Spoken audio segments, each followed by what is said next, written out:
साथियों, बहुत बार ये होता है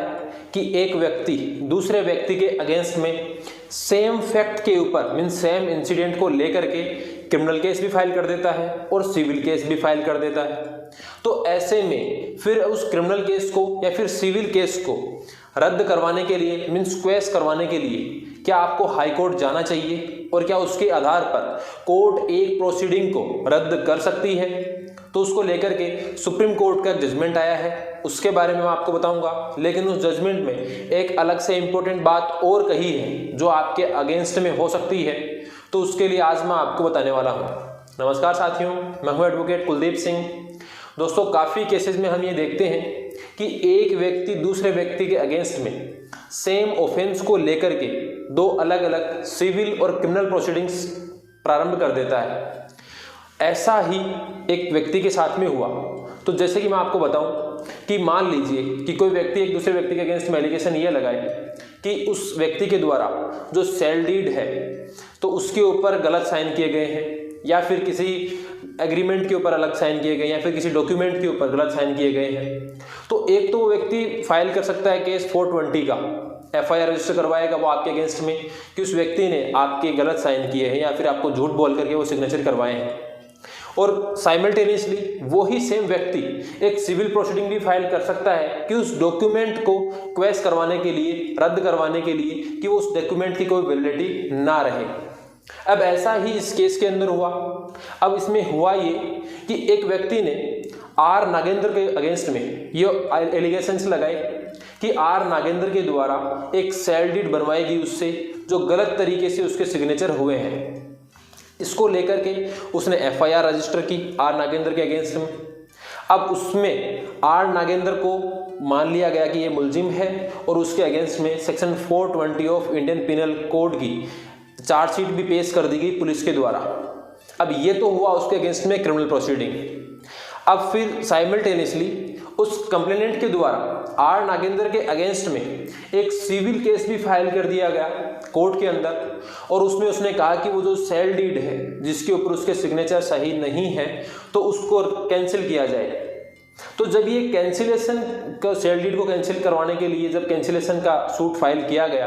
तो फिर आर नागेंद्र ने जो क्रिमिनल प्रोसीडिंग उसके अगेंस्ट में फाइल की गई थी उसको क्वेश करवाने के लिए तेलंगाना हाई कोर्ट में सेक्शन 482 ऑफ सीआरपीसी में क्वेश करवाने के लिए पिटीशन फाइल की। जब पिटीशन फाइल हुई तो उस समय जब सुनवाई हुई तो उसके ऊपर तेलंगाना हाई कोर्ट ने यह कह दिया कि हम क्रिमिनल प्रोसीडिंग्स को क्वेश नहीं करेंगे। तो फिर तेलंगाना हाई कोर्ट के उस आदेश के अगेंस्ट में आर नागेंद्र ने सुप्रीम कोर्ट के सामने पिटीशन फाइल की। तो जब सुप्रीम कोर्ट के द्वारा सुनवाई की गई तो सुप्रीम कोर्ट ने उसमें ये कहा कि ये फैक्ट है कि सबसे पहले इसके अगेंस्ट में सेक्शन 420 की एफआईआर रजिस्टर हुई, उसके बाद में उसमें चालान भी पेश हो गया है, मीन्स चार्जशीट फाइल कर दी गई है, और अब इसके अगेंस्ट में एक सिविल प्रोसीडिंग और स्टार्ट कर दी गई कैंसिलेशन करवाने के लिए उस सेल डीड का। तो फिर सुप्रीम कोर्ट ने फाइनली उसमें जजमेंट दिया कि जो क्रिमिनल प्रोसीडिंग्स हैं वो हम क्वेश करते हैं, मीन्स इसके अगेंस्ट में क्रिमिनल जो केस था वो नहीं चलेगा, केवल और केवल सिविल प्रोसीडिंग चलेगी। लेकिन उसमें साथ में सुप्रीम कोर्ट ने यह भी क्लियर कर दिया कि एक तो जो सिविल प्रोसीडिंग चल रही है नीचे केस में ट्रायल कोर्ट के अंदर, तो उसके ऊपर इस बात का कोई इफेक्ट नहीं रहेगा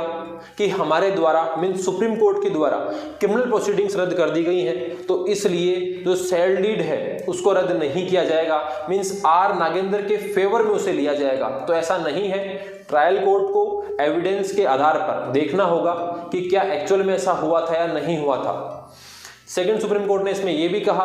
कि ये जो एविडेंस आएगी और जो स्टेटमेंट रिकॉर्ड होंगे तो उसके आधार पर ही इस बात की पुष्टि होगी कि क्या आर नागेंद्र के द्वारा वो गलत तरीके से सिग्नेचर करवाए थे, वो उस कंप्लेनेंट के सिग्नेचर है या फिर नहीं है।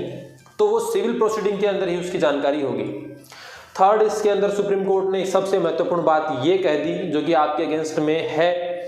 कि ये जो केस है R Nagendra versus state of Telangana का, इसके अंदर जो सुप्रीम कोर्ट के द्वारा क्रिमिनल प्रोसीडिंग्स को रद्द किया गया है, क्योंकि दोनों प्रोसीडिंग सिविल और क्रिमिनल लगाई गई थी आर नागेंद्र के अगेंस्ट में, इसलिए क्रिमिनल प्रोसीडिंग सुप्रीम कोर्ट के द्वारा रद्द की जा रही हैं। तो इस केस को प्रेसिडेंट के तौर पर कभी भी किसी भी कोर्ट के सामने पेश नहीं किया जाएगा।